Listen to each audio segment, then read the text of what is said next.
Hello and welcome to the Geeks Review. I'm Royce. And I'm Joshua.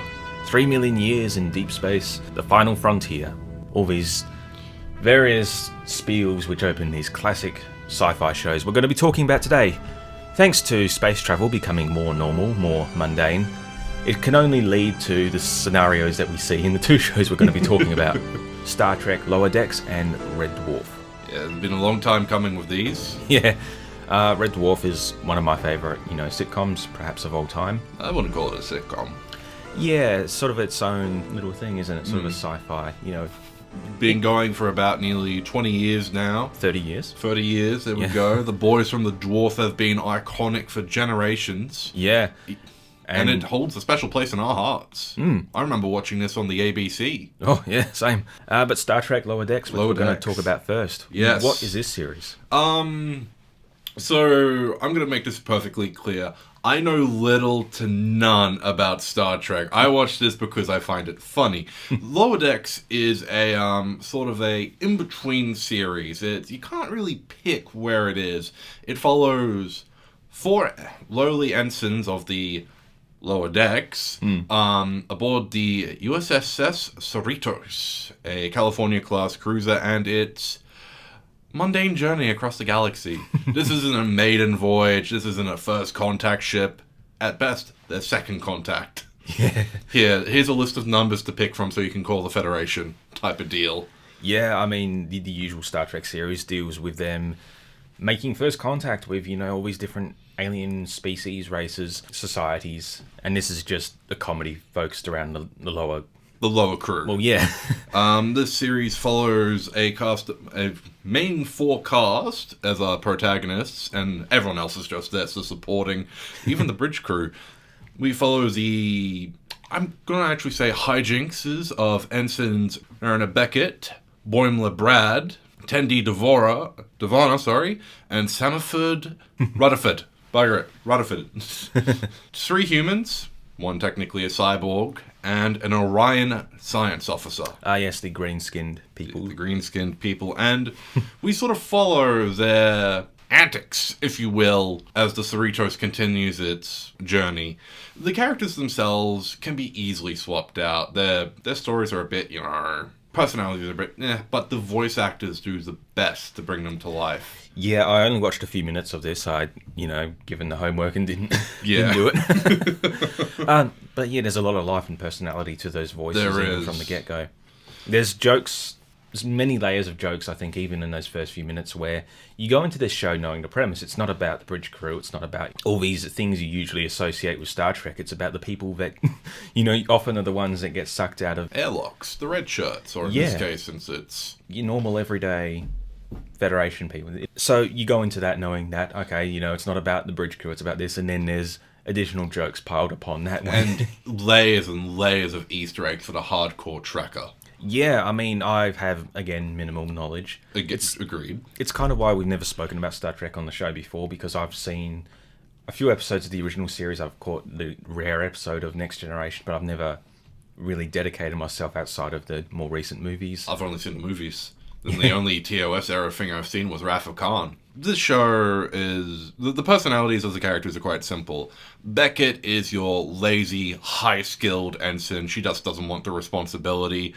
Boimler is a workaholic who wants to, to quote another character that we'll be talking about later in the show, up the ziggurat lickety-split. Yes. Tendi is too naive and lovable, and Rutherford's just... oh my god, engineering, it's so awesome. There's so much to unpack. The first episode has them going back to another world for second contact. There's A and B plots in every episode. The first episode follows... the A plot is... Boimler's being tasked by Captain Freeman of the Cerritos to keep an eye on Mariner. Unbeknownst to us, that Ensign Beckett is actually Captain Freeman's daughter. Ah. Ooh, how embarrassing.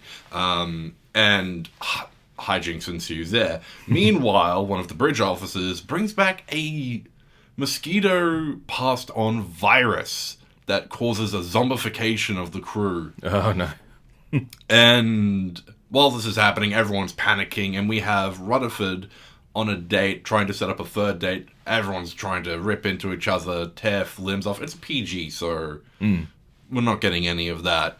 But he's there sitting with this other engineer, and they're trying to make third date plans while they're stunning everyone. So, this is a show that's obviously appealing to you because of the humour. Yes. Because I guess... The first 5 minutes sold me with the Mariner taking the absolute piss out of Boimler for doing a captain's log, well, pretending to do a captain's log while she's trying to hide all this contraband she's just brought on board. And then proceeds to mock Klingon culture, which... I kind of understood. I want order. I have ridges on my nose. Order of war. Rah! Yeah, so it appeals to you as a non-Star Trek fan with, I guess, a passing knowledge of the universe. I mean, we all kind of know what Klingons are, and if you sort of go into, like, the Cardassians and all these other sort of things like the Borg, it's a bit more... a bit lower tier, yeah. It does get a bit high up there. Granted that they seem to have made the series villains be the Packlids. Are these weird, dumb race that confuse everything. It's like, every Federation ship is the Enterprise. We have tricked you, Captain Janeway. I'm Captain Freeman. Ha-ha! Too stupid to even be let live. I don't know how they've made it to spacefaring. Do you think it's sort of the popularity or the existence of this series comes about with, I guess, the Orville, which was the Seth MacFarlane Star Trek spoof, which, from what I've been told, is quite a loving homage?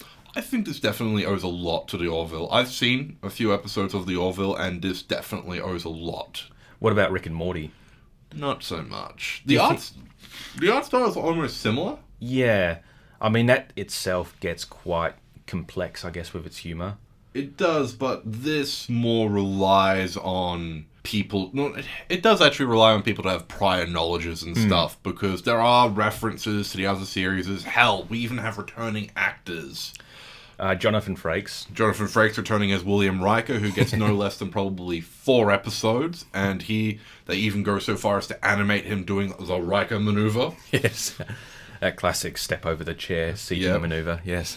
Returning of Q with Robert Delancey. Yeah. I can't remember his name. It was in season 2. They had the fellow who played Tom Paris return. That's beyond my knowledge. Beyond my knowledge. Imagine going into this being like your first Star Trek experience. Yeah. Knowing nothing about this world. I guess you could, go into it with that way. But I guess Star Trek is that much in the public consciousness that you can kind of... What really makes this work is that it takes itself seriously, but not enough seriously to be up itself. A good example of this would be at the end of season 1, the one of the security team dies. Shax, he's a Klingon, played by a veteran voice actor whose name escapes me at this point in time. And then he pops back up in the second season, and Rutherford's losing his mind so much that he's actually having hallucinations over how Shax survived or how he came back. There's Dyson Sphere, the Borg reconstructed me, I'm from the mirror universe and I have escaped it. It just layers and layers and layers of stuff. And then when he finally tells him, we don't even get an explanation on how the bridge crew come back from the dead. Because it's one of the great mysteries of Star Trek. Leave it at that. Yeah. So it's not exactly farcical. Like, it's not... I'm kind of thinking of maybe the Family Guy parodies of Star Wars, how they might kind of throw in sight gags. It's definitely not like that. It is a show that treats itself seriously, but not seriously enough to be up itself, like most Star Trek properties do feel. Do you think then, like with Riker, is his portrayal here authentic enough, or do you think it itself is it's a parody? I've never seen The Next Generation, so I have no idea. Which is, I can hear the Trekkie screaming at me now. Yes, we're very, very knowledgeable on this. But this is a show that really has taken a season to really find that nice niche point where it can be both for casual and hardcorers, even going so far as to bring back veteran alumni of Star Trek and even veteran voice actors to lend their talent to this, with the most recent episode having the Reanimator play a evil computer, Jeffrey Combs. Wow. Yeah, I think this is definitely one to check out if you have any interest in Star Trek, or even if you're looking for a new animated series. A nice comedic sci-fi that is a bit lighthearted, but definitely does deliver in some decent plots. I would say, based upon what I know of the series, don't take it too seriously. Don't go in with the expectation that this perfectly slots into the thing, or that it's going to, line up directly with everything that's happened. Before even the first opening credits of the first episode, we have someone doing pretending to do a captain's log, a really highly skilled ensign who just doesn't want responsibility, taking the absolute crap out of him, and then accidentally cutting off a chunk of his leg because she's drunk on Romulan ale. That, I think, sets the tone for the show. Yeah. I think, of course, it's good to see that it's not all stuffy, it's not all serious, it's not all, deadly serious throughout this entire universe that there is. Oh no, they saved that for the bridge crew. There is normal people. There are. With normal lives. This is the lower decks, and they treat them like everyday people. Yeah, some of them want to go up the ziggurat lickety split, but they actually do take time to develop these characters slowly, and they've started to mix it up by, giving us an episode one week where it's Tendi and Mariner together, or Rutherford and Boimler together, and then they'll switch it up where it's Tendi and Boimler or Rutherford. I have spoken to a few Star Trek fans about this series, and opinions seem to be varied. Some like it as, a lighthearted distraction. Others sort of go like, oh, it's not to my taste. It's not what Star Trek is for me. It has caused a little bit of a controversy. Oh, yeah? One of the episodes, they had to bleep out a certain word. Right. And a lot of people thought that they were actually insulting the homosexual community. Right. Yeah. Oh. So, sorry, same-sex community. And no, it was more of a passing encouragement. The line is going to get bleeped here, but the line was, go get him, you crazy. And yeah, a lot of people thought it was actually an insult when it was actually just used as a thing of encouragement. Right. Yeah. Tricky things like that, Yeah. It's PG, and by American standards, so they're not going to be able to use... Oh, yeah, if it's American TV, I mean, they've got their own sort of, rating little system. hang-ups and all that. So, where is it available to watch here in Australia? In Australia, if you're lucky enough to have Amazon Prime, it is there. If you are sneaky enough and able to use a VPN, it is on Paramount+. And that's Star Trek Lower Decks. Wrapping up our episode Currently ongoing. 2 seasons currently. We are partway through season 2, with a third well on the way. Red Dwarf is a sci-fi sitcom. Stars Craig Charles as Dave Lister, the sole survivor of a radiation leak on the mining ship Red Dwarf, who finds himself trapped 3 million years into deep space, with a hologram of his dead bunkmate Arnold Rimmer, played by Chris Barry. This is very sort of classic, British dry humour. Yes. Sci-fi humour. Yeah, it's a cult classic, and it's still going to this day, as of, last year when we had a feature-length return of the series. The boys from the Dwarf are back. It's the return of the posse, and probably one of their more, I would actually say, flashier and well-polished looked series. Yeah, the most recent installment, which was, up until very recently, available to watch on ABC iView. It did come out last year, and I meant to sort of get around to it last year. But there's kind of much missing, and it slips under the radar. Yeah, I mean, I don't pay much attention to free-to-air much anymore. No. I still enjoy watching it. I still check out iView when I can. But it was just there one day a few months ago when I watched it. Now it's gone. Yeah, that's the thing, unfortunately. Yeah. But Red Dwarf. Yeah, Red Dwarf's been going, I would say, maybe since the 80s. Yeah, late 80s. Late 80s. It is currently standing a 12-season show with one miniseries included in that, and now this direct-to-TV movie. It's all available to watch on Stan, actually. Yes. Not sure about the more recent episodes. Season 12 is The Promised Land, which is the movie we're going to be talking about, is currently not, I'm afraid. Yeah, that's right. They made it a movie, and it's technically counts as Series 13, but it's not, because apparently the cast was superstitious about the number 13. But yeah, basically, this is trapped in deep space, and it's very much in the vein of like The Odd Couple, where you've got these two characters who do not get along. I mean, they're really the lowest ranking members of the ship, the second and third technician. With even Lister being below the Scudders, the robotic maintenance droids of the JMC Red Dwarf mining ship, where the only thing he ranks above is the test mice in the science wing. Yeah. Other cast members include Danny John Jules, who viewers might remember more fondly nowadays from Death in Paradise. He plays a creature evolved from the pet cat that Lister brought on board the ship 3 million years prior. The litter that it had evolved slowly over time, over the 3 million years, to create Felis sapia. Yeah, a humanoid cat. Yeah. Well, they're basically just human, just with sharp teeth and 6 nipples. And cat-like qualities when it comes to their behaviours. Yeah. We've also got the ship's computer, Holly, played by Norman Lovett in a few seasons, and Hattie Hayridge in a few others. Basically just a head against a black background there to drop wisecracks. What's happening, dudes? Well, saying wisecracks makes it sound a bit lowbrow. It's very He's a computer with the IQ of 6,000, however, it doesn't seem it sometimes. Yeah, all those years by himself has sort of made him a bit loopy. A bit crazy and senile. They actually made a point of mentioning it where he's got computer senility or something like that. One of my favourite gags is when Lister wakes up from stasis after 3 million years. It's been, it's just been moments for him. So he's walking around and he's like being told everyone's dead, Dave, and he's like poking at this pile of ashes, and he's like, what's all this mess? And he's like saying, oh, that's all the people that have been killed and, wiped out. Who's this? Oh, that's catering Officer Peterson. What we needed the crew!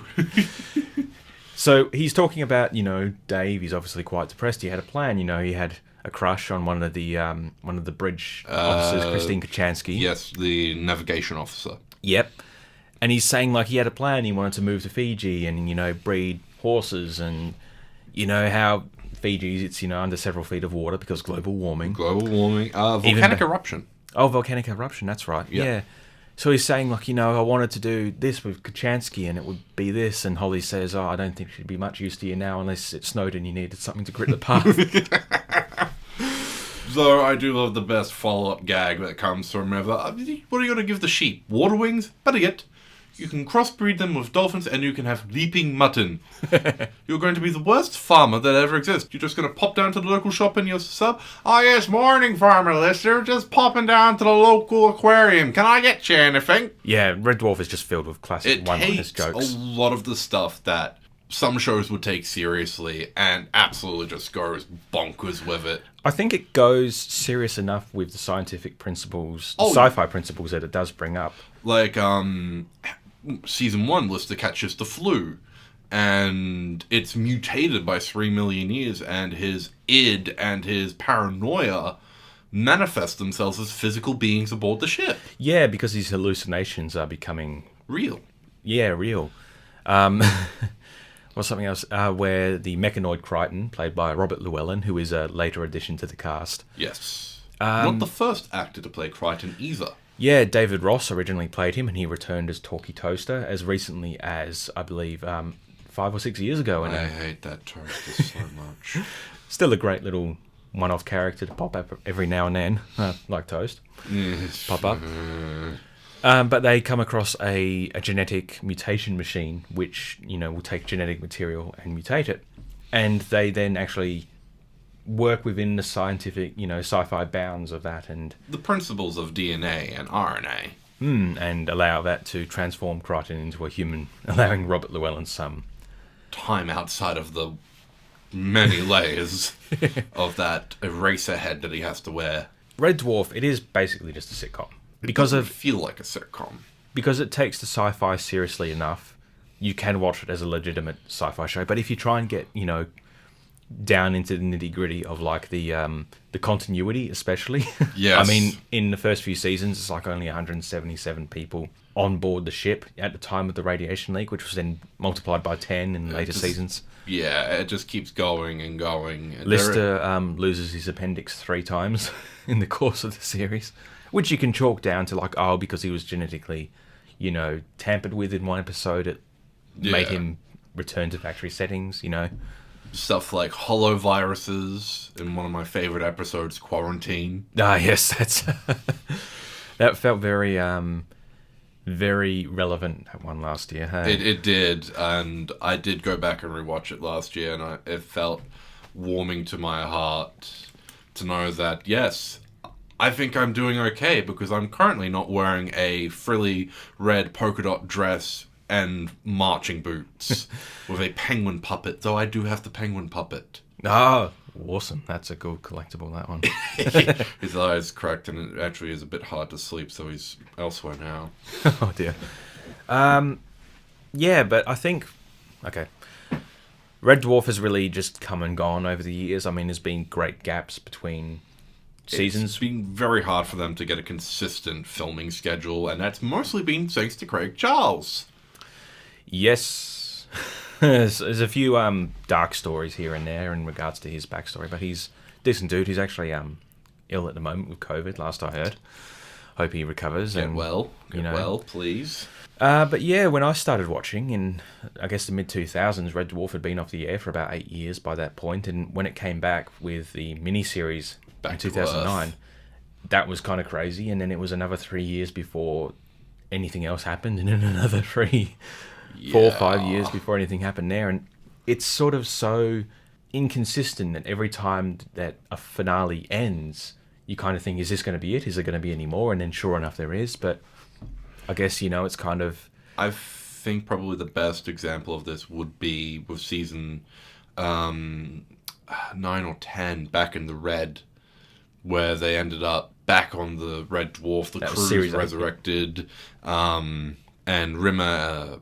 this weird virus is spreading across the ship, and Rimmer's slowly going through this mirrorverse where he's the captain somehow, and because it's a mirror universe and everything's opposite, so he goes from like one of the lowest ranking members to being the highest. Although you'd think Lister would actually be, by that logic, but Rimmer entered the mirror first, and they try to find a cure for this, and he comes face to face with death. Your time has come. Think not. Whack! Kicks him in the nuts. Oh, that's not fair. And runs off, and it says the end, scratches us out. The smeg it is. Yeah, it sort of left on this massive cliffhanger, which was going to lead into a big movie, which never happened, and there was kind of an alternate take where they did eventually cure the virus that was eating the ship from within, and that's quite a funny, a few alternate scenes. But then we sort of come back, 10 years later with Back to Earth, which was the 3-part miniseries that acted as Series 10. Or Series 9, I should say. Yeah, Series 9. And, yeah, it doesn't address it, and it pokes a few, jokes here and there, like how people still kind of want to know. But I guess the continuity, sort of consistency is not the priority, because even between seasons, things change, like the sets change, and it's not just them changing rooms, it's like... Most of the scenes originally in the older series took place in the bunk room. And the different various rooms on Red Dwarf, and how radically different they looked. Budgets increase, props get better. Yeah, everything's much more modern in the newer series as well. Like, they've actually got touch screens and widescreen monitors, whereas, back in the old series, I still love that sort of the old tech of, like, the old CRTs and the triangular video cassette tapes. And just the VR headsets were like, bicycle helmets with, like, bits sticking off them, and there's a charm to it. I think as well, as it's gone on, seeing the cast get older, even though I think especially in the more recent series, the jokes are quite solid still, but it does feel different. Some of the times it does feel like they're trying a little bit too hard, and Promised Land is actually a good example of that in places where it feels like they're trying a bit too hard to get a laugh out of us. Yeah, Promised Land is quite an undertaking at times to watch. It is, and it's also following up on a plot thread, literally 12 seasons in the making. It follows up on what happened to the cat people. Yeah, it's kind of crazy that across all the episodes we've had, Cat is a character who's rarely featured or given like a feature episode, and even if he is, it quickly changes focus to one of the other characters. I think the most development he's gotten that's changed it is that he was Dwayne Dibley for a little bit. Yeah, the problem with the cat is because he's so set in his ways, like a real cat. Yeah. He's a real cat, basically. What can you do with a cat? Cats don't have character development. I mean, they might become more affectionate, but he's still quite, himself. He's cat. He's set in his ways. His heartbeat is rhythmic, along with his pulse, that you could actually samba to it, and his livers are color-coded. Organs, I should say. That's right. Yeah. While it is good to still see Red Dwarf back, and get new episodes, the newer ones are kind of a bit hit and miss, but I did enjoy them a lot more when I did go through them on a recent rewatch. Like, I'd go so far to say a lot of them would fit in, with like the classic, Series 5, Series 6. People have different opinions on which are the best seasons. I think, sort of Series 3 to Series 6 is kind of like the most solid. It's definitely one of those shows that have stood the test of time. And when it comes to stuff like Red Dwarf, I think this will endure for as long as those boys want to keep doing it. Yeah. And even watching now, I think if you have... It's not too alienating, like it's not... There's a few topical references here and there, like I think they stand out as being a bit more egregious in the newer series, where sort of making reference... One joke I really love, though, is the 3D printing. 3D printing crew members, and the printer gets jammed. That's kick it. That's a fantastic and horrifying sight gag, that one. Yeah. Yeah, I think it's hit and miss with some of the more topical references. But I think, you can still go back to those classic seasons if you've never seen them before and really enjoy them. It's definitely an easy show to binge. Very easy, yeah. Because the seasons are not that long, save for when they're just before season 6 and 7 were actually part of the longest. Yeah, that's right. And then 8. But anyway, it's all available to watch on Stan. The Promised Land isn't, but should be soon, I Soonish, imagine. Occasionally pops up on Comedy Channel, whatever that's called nowadays. It occasionally shows up on UK TV, and sometimes it's on ABC. Just realised we haven't talked about the movie itself. Well, we haven't got time for that, I'm afraid. I'm afraid not, but... Red Dwarf and Star Trek Lower Decks. Star Trek Lower Decks is available to watch on Amazon Prime, and Red Dwarf is all on Stan, apart from the most recent film. But that's probably available on DVD now anyway. Yeah, actually it is. JB High Five. That's true. That's right. Anyway, I'm Royce. And I'm Joshua. And we'll see you next time. Bye for now.